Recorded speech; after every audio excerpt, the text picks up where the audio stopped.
Hi guys, and welcome to the latest Chamber podcast. I'm Shane Young, the Ops Director here at Barnsley and Rotherham Chamber. I'm delighted to have Dan Broadbent, Director of Objective, a B2B marketing agency here in South Yorkshire. Welcome to the Chamber Thanks, podcast, Dan. Please introduce yourself and let the audience know a little bit more about what Objective do. Yeah, of course. So we're a B2B marketing agency. So we're in our 15th year now. So we work with ambitious SMEs through to some international global brands. And we help with everything from strategy, creative, digital and content. So it's the full marketing mix. And we've been proud members of the Chamber from almost day one. And we've been patrons from the 2000s, about 2020, wasn't it, when we joined as patrons. So we thought that was the best time to do it in the middle of the pandemic. Absolutely. So yeah, but it's worked well for us. So really pleased to be here. Brilliant. And what we're going to do today, we're going to talk about all things marketing, and we're going to have a specific section on AI within marketing as well. So let's get straight into it. So diving straight in, Dan, the first question I've got is for people who hear AI in search and immediately feel confused like I very much do, what does it actually mean in simple terms? So the simplest way to talk about it is that when you open up a Google, for example, but any search engine page, you will have a series of different entries that come through. So you put in your search, and at the top you will see a panel, and that's often the AI search answer. So you'll have an answer to your question in short form, and it'll have some little indications of where that answer's come from. So that happens in about 50% of cases. Then beneath that, you'll often have paid advertisements.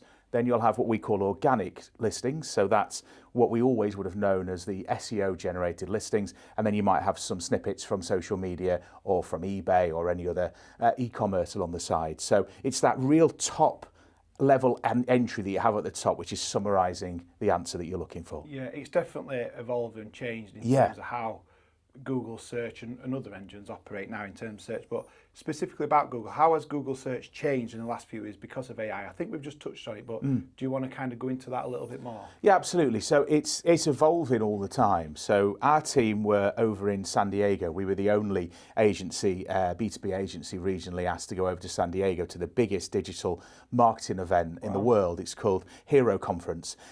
So that happened in the autumn, and we went over there and we were sat around the table with Google, with Meta, with LinkedIn, with Apple. I say we, I was at home holding the fort in the office in South Yorkshire, but our digital team were over there. But Carl got to go. Yeah, absolutely. Carl went, and then our head of digital, Ben, went as well. And what they were hearing really from Google about the changes were that we know about those search entries at the top, AI search entries that are happening, and that's happening about 50% of the cases. But it's going to keep on getting more and more. So in terms of that, Google are trialling paid AI search entries in their two biggest markets at the moment. So that's India and North America. So we're going to see more and more AI search entries. So I suppose the point is it's not going anywhere. It's going to be more and more prominent as we go on in the coming years. And change is measured in days and weeks and months, not in years and years, because really fast-paced industry. So why do you think, from your trip to San Diego, which sounds awesome by the way, but why do you think North America and India have got kind of the pilot, if you like, on that? Yeah, it's because of the numbers. It's generally because of the numbers. So what Google were looking for were the areas where they have most users, and they can look at those two territories and see how people are using search. Even for the likes of Google, it's an unknown territory to a certain extent, in that they're looking at search and they're looking at how users are using their search engines, and everyone's finding their feet. So it's not universally good news for Google that top AI entry is actually pushing down the paid entry, which is Google's model. And another fact to consider is as well that if you type in your entry in terms of what you're looking for, so you might be looking for, let's say, business support in Rotherham and Barnsley, you might get an entry in the AI entry that comes from your website, but that stops people clicking on your website. So actually people can actually get information straight away at their fingertips through AI, but that's not always good for people that are webmasters, people that are actually wanting traffic to their website. So Google needs to get a balance between the users getting the information they want as quickly as possible and the people that are owning and running and masters of the website getting the visits they want. And then the third point is Google obviously making the revenues they need to make through paid. Yeah, it's very interesting you said that.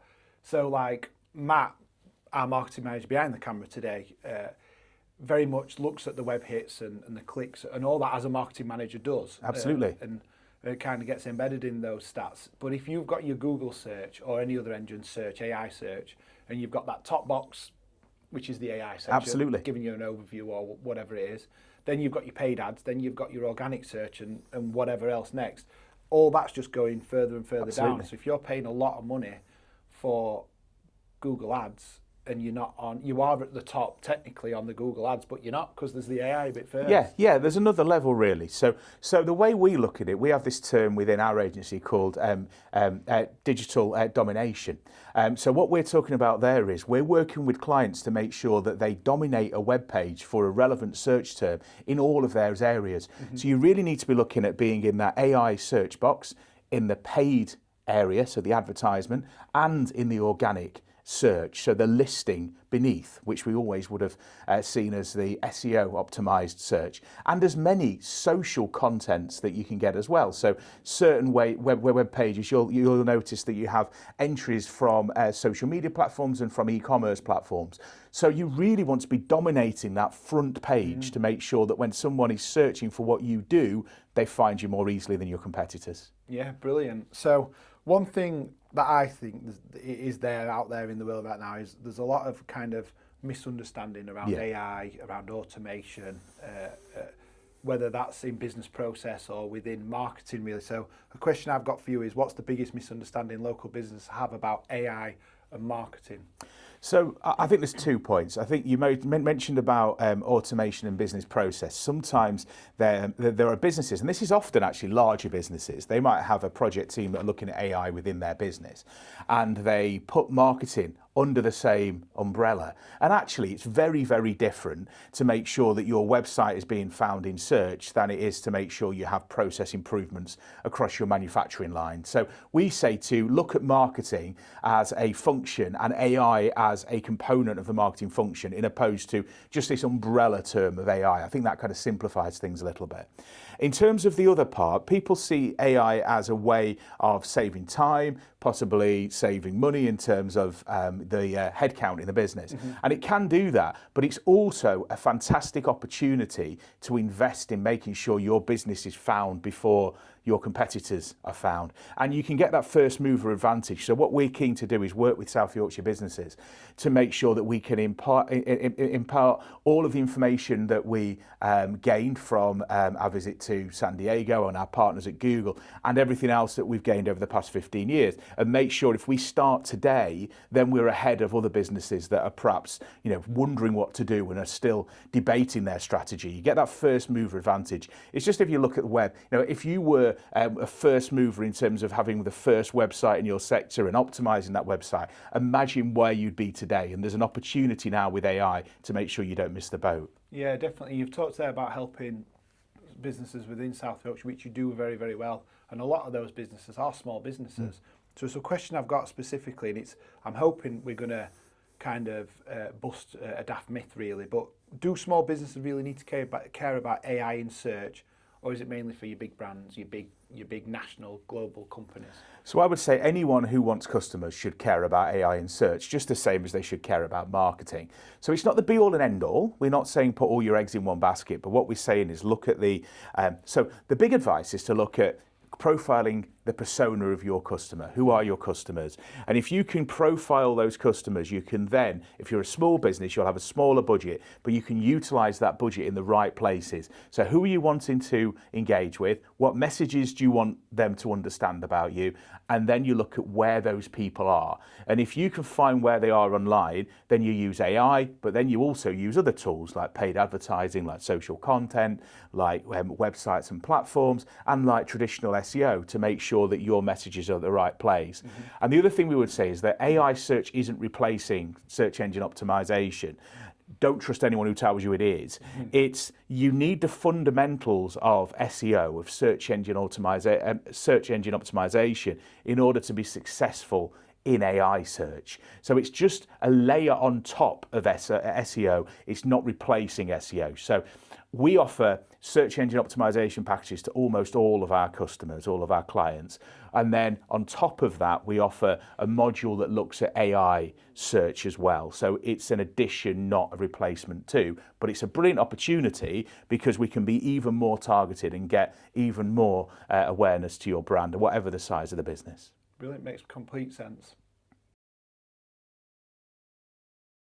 So Dan, we've kind of set the scene there around AI in search and almost bust a few myths already, which is great. So now what I want to do is jump into it a little bit more and kind of understand it a little bit. And it's difficult for me to understand it because I'm not a technical marketeer or an expert in this field like you are. But what I want to talk about is, or what question I've got for you really is, how is AI changing the way customers find local businesses online? So one way is that we use voice search, and particular the younger demographic of your audience will use voice search even more. So the way that we might type in a search traditionally into a search engine like Google is different to what we might do if we're asking a smart device. So that might be Alexa, it might be Siri. And we need to make sure that the answers that we give the algorithms align to the questions people are asking through voice. And we need to mark up our content alongside those to align to those really common questions that people might ask about your business.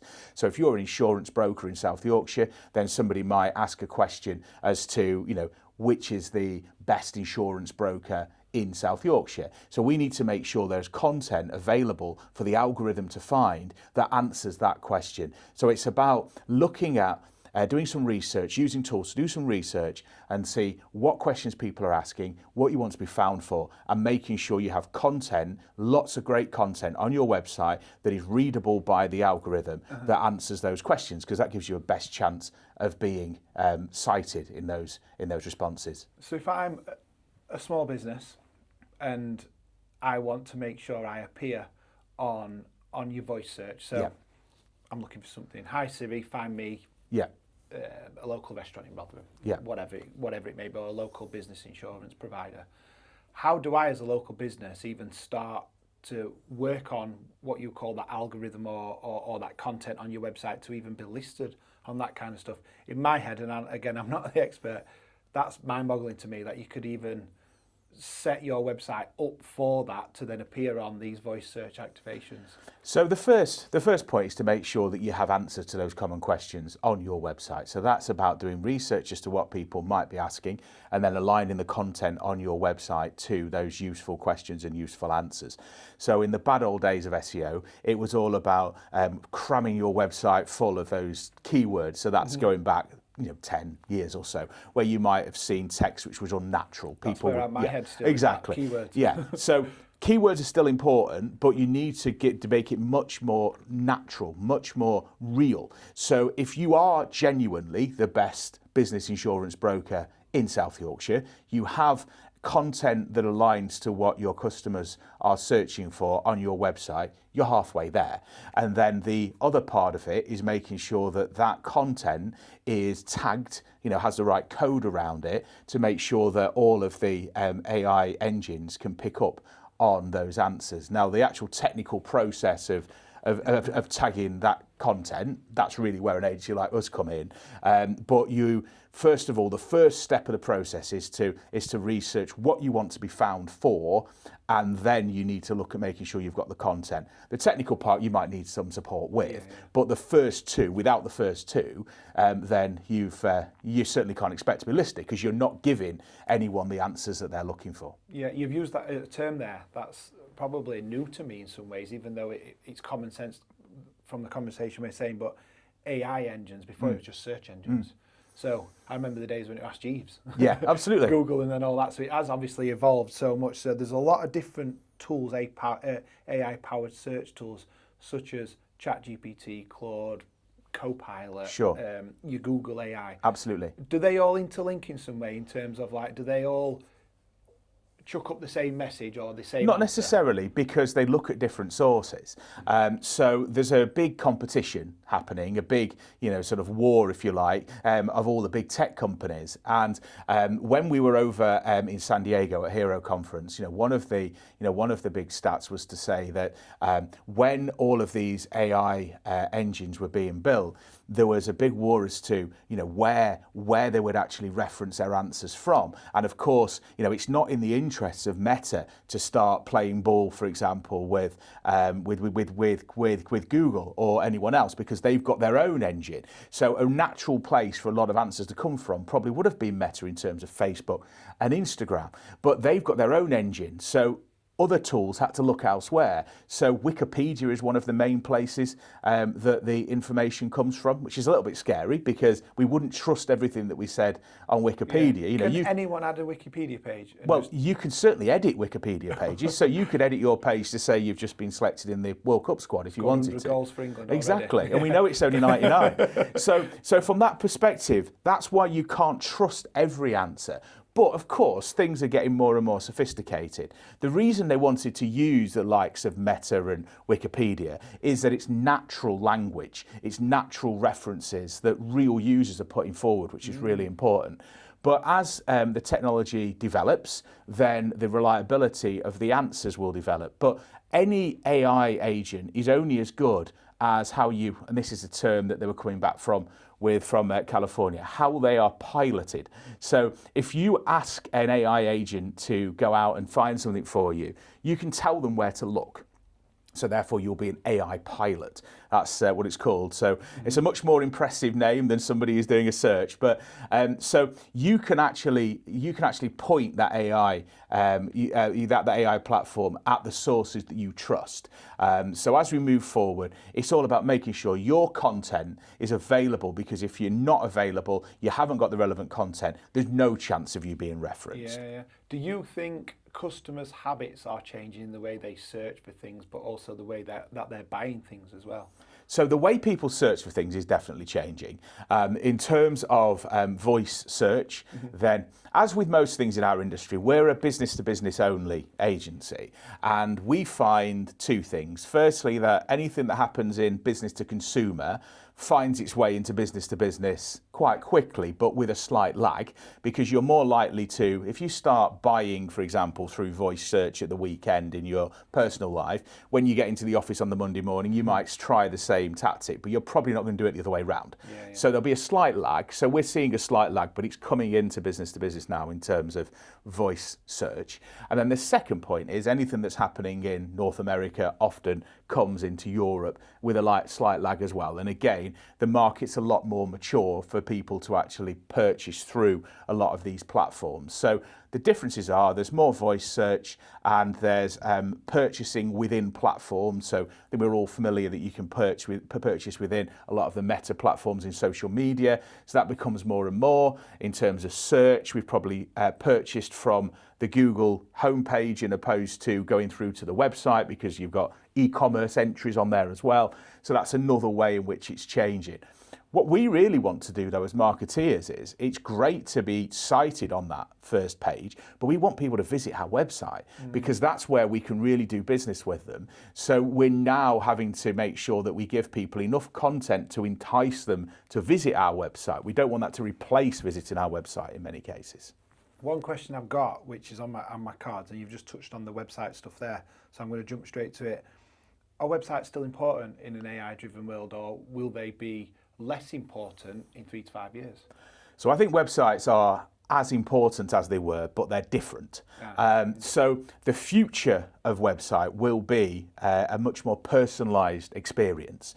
So again, when we were at Hero Conference, one of the discussions, one of the forums around tables was around the personalised experience of the next generation of websites. So by that I mean that we can, that just as your social media feed will be different to mine, when you visit a website, because the webmaster will know about you, your habits, your likes, what you're wanting to find, you'll be presented with in many cases, a different page in the future than I have, because you might be more interested in, for example, to use the insurance analogy, you might be looking for a business continuity policy. I might be looking for a compliance product. So therefore, if they know that through search, the webmaster can then make sure that you see that information first off. If you're in Rotherham and I'm in Barnsley, then you might get a different telephone number, a different address.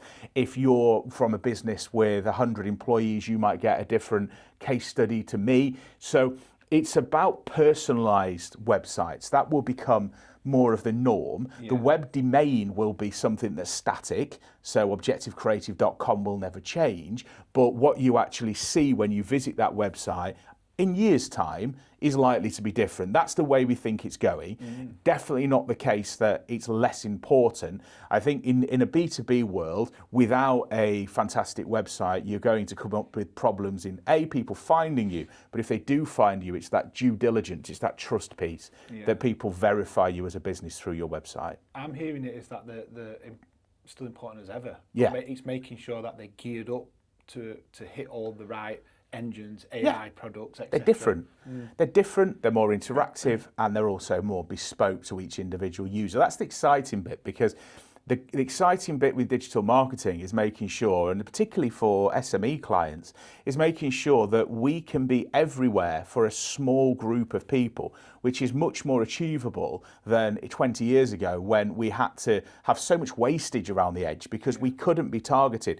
But the more advanced we are with digital marketing, the more we can be everywhere because we're targeting you, but not have the wastage of targeting people that couldn't do business with you. Yeah, definitely. So we're now going to move on to some practical advice, slightly away from AI. However, I'm very aware AI is probably going to be in the conversation as well, just because it's in most conversations nowadays. So the question I've got, the starting question on this section, Dan, is if you run a small business but only have a limited marketing budget, where should you focus first? So the first thing that you should focus on is to profile who your buying persona is, who are your customers, because that will dictate which marketing channels that you use. So there isn't a one size fits all to say you should focus on search, you should focus on socials. But what you should do is really understand who buys your product or service. And once you have that, then you can look at where they live, online or offline. Online is where we're mainly going to be focusing, because that's generally the most economical way to reach them, although there are times that traditional marketing is also in the mix. So understand who it is that buys your product and service, look at where they are online, and then target your strategy to that particular demographic. Yeah, brilliant. And you've just talked about that in terms of visibility and online. So the next question, which falls quite nicely really, is what are the simplest things a local business can do today to improve their visibility online? So first of all, to know where we are at the moment. So what is the baseline? So there are tools that you can access, but you can also do your own searches if you're not logged in, say, for example, to Google. Make sure that you're being found for the search terms you'd wish to. So if you're not being found for, let's go back to the insurance broker example, if you're not being found as insurance brokers in Rotherham, then you know there's an issue and you need to solve that issue. But you can also use some tools that can give you a snapshot across various different platforms, and you can sign up for some free trials to those if you wanted to. So there's SEO Mars, there's a number of others. And if you find out what your issues are in terms of visibility, you can then put forward a strategy in order to solve some of those challenges. So what we would say that should look like, first of all, traditional SEO is the most important foundation for everything you do online. So that's making sure that you're found in search, all search, not just AI-powered search. There's a lot of fanfare, there's a lot of excitement around AI, but without having the foundations in place with traditional SEO, then you're not going to be successful in AI search, because Google and other search engines still need to trust that you are a great webmaster, that you have content that people want, that you have a technically well-built website with the right load speed, whether you're having a good number of visitors, that you have a domain that's trusted. So all that's important. So AI is really, really great to add on, but it's not the be all and end all. Otherwise, you're building a swimming pool without having the house. It's the exciting bit, but you need the foundations in place. Definitely. So how does social media fit into this? Because we talked about their visibility online through different search engines and AI tools and different things. Social media is obviously so important in some ways, but equally are businesses just on there, are they doing the daft trend dancers on TikTok just for the sake of it, for a bit of fun internally to improve culture, or does it actually make a difference for them? So it depends on who you are and who your audience is. So without being repetitive, if you are unaware of exactly who your buying persona is and you haven't aligned your content to what that buying persona wants, then it could be a waste of energy. So if you're an insurance broker in Rotherham, someone's getting some free advice. Brokers, don't you? We've got lots in the chamber. If you're an insurance broker in Rotherham and you've profiled your customer base, and that customer base aren't necessarily interested in trending dances. They're more interested in compliance information, white papers, infographics with really great information about new legislation changes, for example. Then that's the content that you should be creating. However, if you've just opened a party bar, then you probably do want to be on those TikTok trends. So it's understanding who your customers are and aligning your social media to it. I think one of the big mistakes people make is to see their business social media as an extension of their social media.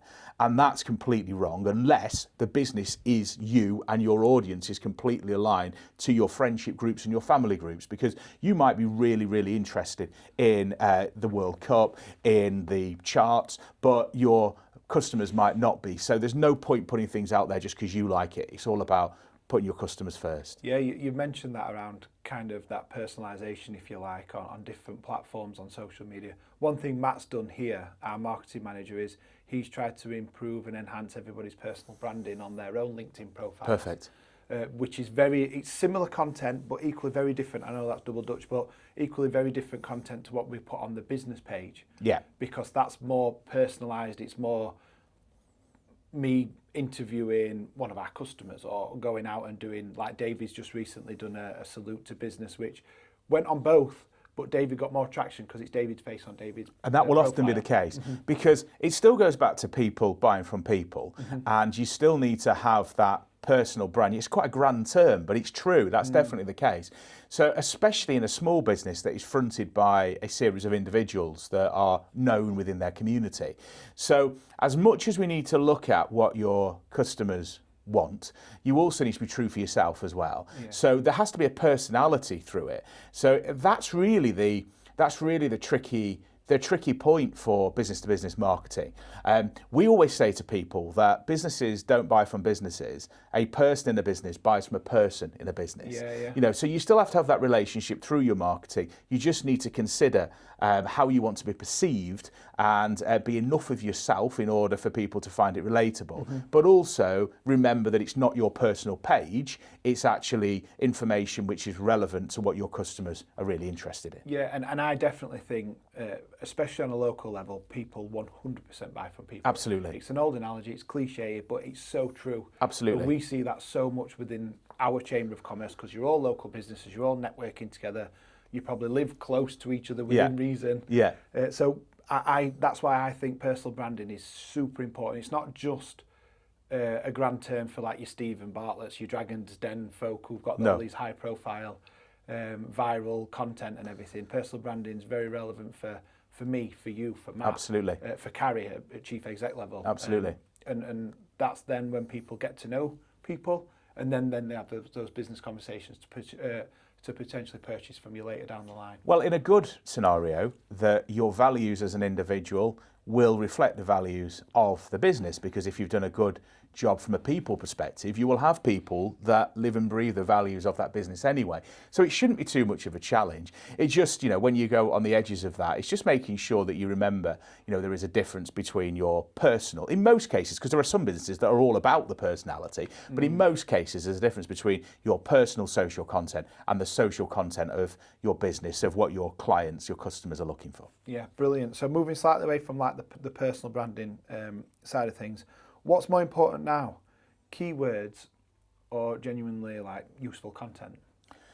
So I wouldn't say that there is a differential we can make between the two, because in terms of optimization, the process of search engine optimization is first of all researching and understanding which search terms, so which keywords your customers are using, where you want to be found for.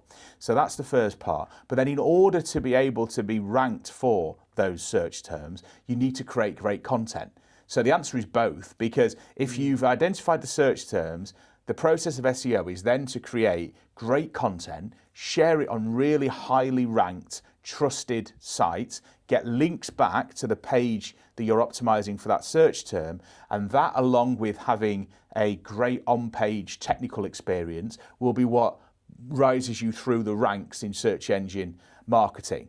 So when we, let's take Objective as an example, I'm going away from business insurance. So to take Objective, for example, we're number one in the region for marketing agency. And we do that by developing great content that is appealing to people that are looking for marketing agencies, sharing it in the right places, having the best technical experience on the website, and that's why we're number one. So they're actually both important, but the good news is one leads to the other. That if you've got great content, you'll appear for the search terms you want to. Is Dan at Objective on TikTok? Dan at Objective isn't on TikTok, no. So if you want to find my TikTok dances, you're going to have to look harder. Brilliant. We've talked so much already, Dan, about different things within AI search, marketing in general, search engine, etc. I want to just now do a bit of myth busting, really. Because I do think there's a lot of nonsense that you hear when it comes to AI and different things, and maybe that's the uneducated, similar to me. I'm not pretending I'm the expert in this, but we'll just cover off a couple of topics if that's all right. Of course, yeah. So my first question is, and you guys in your industry might want to slap me for saying this, but is SEO dead? Absolutely not. No, we actually think that SEO is more important than ever. SEO is the foundation, it's the bedrock for everything you do in search. So traditional SEO, if people perhaps don't know the difference between traditional SEO and AI, SEO is making sure that in the organic listings you're found for the search terms you wish to be. So that's about great content, building links, and it's about on-page technical performance of your website. You're not going to get anywhere with regards to search without having that in place. So more important than ever, and I would say if there's one investment that a business makes in their digital presence, it would be SEO, and almost all of our clients have SEO as a part of their strategy and are successful as a result of it. The only point we would say is SEO is not an immediate fix. So if you're looking for a quick fix, SEO isn't the answer, but it's an investment. It should be seen as a capital investment in the business. You're building a website in the way that you might be building a physical premise. And that's what we're looking at. So over the course of 6 to 12 months, you'll see the benefit, but it's not going to give you that quick bang that you might be looking for. So putting $2,000 straight into SEO, you're not going to all of a sudden increase your sales by X amount percent. You're most probably, if I'm honest, not going to increase your sales immediately at all. But then if you look over the investment of 6, 12, 18 months, that's where it will really make the biggest difference. So us being number one for marketing agency in our region, that is the single most important part of our new business strategy, because when people find us, they know that we're organically there, they know we can be trusted, and the person, the client, the prospect that's found us for those search terms, then they're normally aligned to our profile, because we've done a lot of work on making sure that we know what our client persona are looking for, and we've got content that appeals to them. Brilliant. And I want to ask you as well, specifically about AI, because we have covered a lot on AI. And I don't necessarily mean business operational systems, processes, automation. So I'm not the man for that. And all that. Do businesses need to panic about AI, specifically within marketing? So I would say not to panic about AI, but I would say be aware that AI is definitely going to be a part of your marketing mix going forward if you want to be successful. So now's the time to do your research and then take action. So look at the buying persona. So who are your customers? Who are your clients? What are they searching for? How are they using these AI tools? And then take steps to make sure you've got content that can be easily found. And I think it's just an exciting opportunity, because if you imagine back to the first generation of websites, if you were ahead of the curve when it came to making sure you had the first website in your sector, in your region, you had a well-optimized website, imagine where you'd be. We're now at that point with AI that as the days go by, your competitors will be doing it. So it's really a question of getting your strategy in place now and looking at it differently from the automation piece, because having robots assembling in your production line is very, very different to your customers and clients finding you online. Yeah, great. And I want to just touch on social media, going back to that topic that we've discussed in previous areas of this conversation. And what I think is that certain people, certain businesses, and there's no right or wrong in this, it's just that their take on it. Of course. They do chase the trends, they do chase that viral video. Can businesses rely entirely on social media and have like a dead-end website? Or do you need to factor in both? Or do you just need to factor in a website? Do you see where I'm going with that? Yeah, no, absolutely. If you understand, and I know I'm sort of coming back to that very much the same answer about audiences, but if you know what your clients, what your customers are doing, where they are, what platforms they're using, then you can align your marketing strategy to it. So there may be businesses where the vast majority of your customers are finding you through social platforms, and they're the kind of people that are really impressed with the trends, and you'll actually get in front of them with the trends. That's not likely to be in business to business in most cases, because although social's a part of it, it's very unusual that you would look for a trusted business partner entirely on TikTok. You might see them on TikTok, and that might be a part of the strategy, but it's unlikely to be the only place. You don't do any diligence anywhere else. That would be, not a normal route. But if you're in a much more fun consumer industry, so health and beauty or hospitality, that might be a part of, what you do. Because we're business to business only for almost all of our clients, then social content complements a fantastic website presence rather than replaces. And I think that, again, it's getting out the mentality of what you like to do outside of office hours and think of actually what you're doing and in office hours. If you would trust, somebody who is a trusted business partner just because you've seen their their latest TikTok dance, then that's fine. But that is not generally the world we live in. Yeah. And I think that's really important. And I were looking for the answer that they complement each other. Absolutely. So you can chase the trend, you can be different, you can stand out on social media by doing a quirky trend dance or whatever it is. But equally, you need some shit hot stuff to back you up when it comes to a website, SEO, etc. Absolutely. I mean, the answer's different depending on what it is that you're selling and who you're selling it to. Yeah, brilliant. Before we wrap this episode up, Dan, I've got 2 questions for you. Okay. So what's one thing that every local business owner should do after listening to this episode other than just sharing it with their network so we go viral? Oh, of course, we're definitely going to go viral. Watch out for the dance. No, the big point that I would say is don't panic. Make sure that you understand where your current starting position is with regards to AI search, with regards to search engine optimization, and with regards to business marketing in general. So do your research. So there are some great tools out there. So you can use tools that you can get free trials for. So SEO Mars is a good one, and find out where you rank for the search terms that you wish to be found for. Do some AI searches, so maybe some voice-powered searches on all your devices, and see where you're actually appearing. Are you appearing? Who is appearing? Without knowing what the starting point is, it's difficult to put in place a strategy. Make sure you understand your audience. So who is it that you really want to be targeting? We're not looking to take over the world in most cases. We're looking to be found by quite a small group of people who align to your business. So look at doing some audience persona work. Look at who your, and by that I mean look at who your customers, who your clients are. It's a fancy way of saying that, really. Yeah. But people don't always, have the time to do that. They're too busy in the day-to-day. So sit back, do that research, and then when you know what your challenges are, you can then see what you could do in-house, what you can do yourself, or what you might want to come to a professional such as ourselves to look at. So some of it you will be able to take care of, but other people will want to work with agencies like Objective, and you'll know what your brief is when you know what your challenges and your opportunities, because it's not negative. This is really exciting. Yeah, definitely. And I think you've almost just answered it, but I do want to ask you, and maybe spin it or give a different answer. But one area that I do like during these episodes, I try and get like one golden nugget out of you, out of the expert, and for the audience really. So if you could give one piece of marketing advice to a business owner in South Yorkshire, what would it be, without necessarily repeating yourself? Yeah. Well, the start would probably be the same, and the start is to understand who your clients are, who your customers are, and then find what your key messages are. So what are your points of difference? So it's about understanding why people love doing business with you. And the easiest way of doing that is to ask them. We've all got clients, we've all got customers. So ask them why they have chosen to be a part of your business, why they've chosen to do business with you. Ask your team, ask your colleagues, ask your suppliers. And you can do that in a formal way through a piece of insight, or you can do that in a way where you're just asking that extra question every time you see somebody.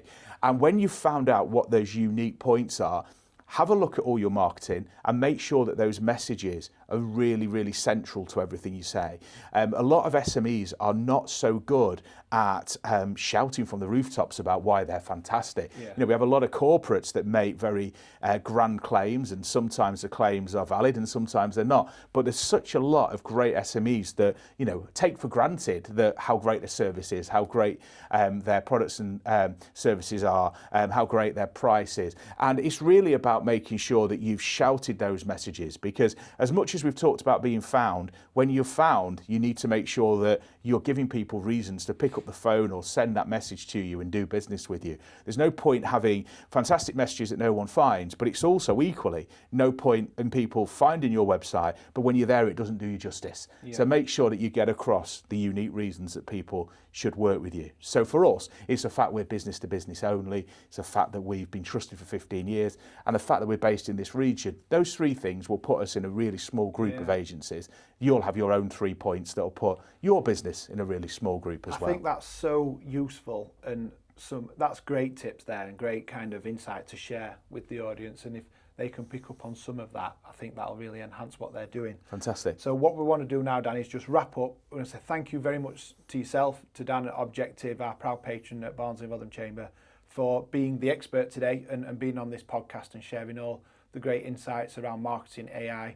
We've done a lot of myth busting, and we've given lots of tips there to you guys, the audience. So a massive thank you to you guys for listening, for watching. We will pop Dan's details and Objective details down in the description below. So thank you very much. Thank you. And if anyone does have any direct questions, then do get in touch and hopefully we can help. But thanks. Great to be here today. Thank you.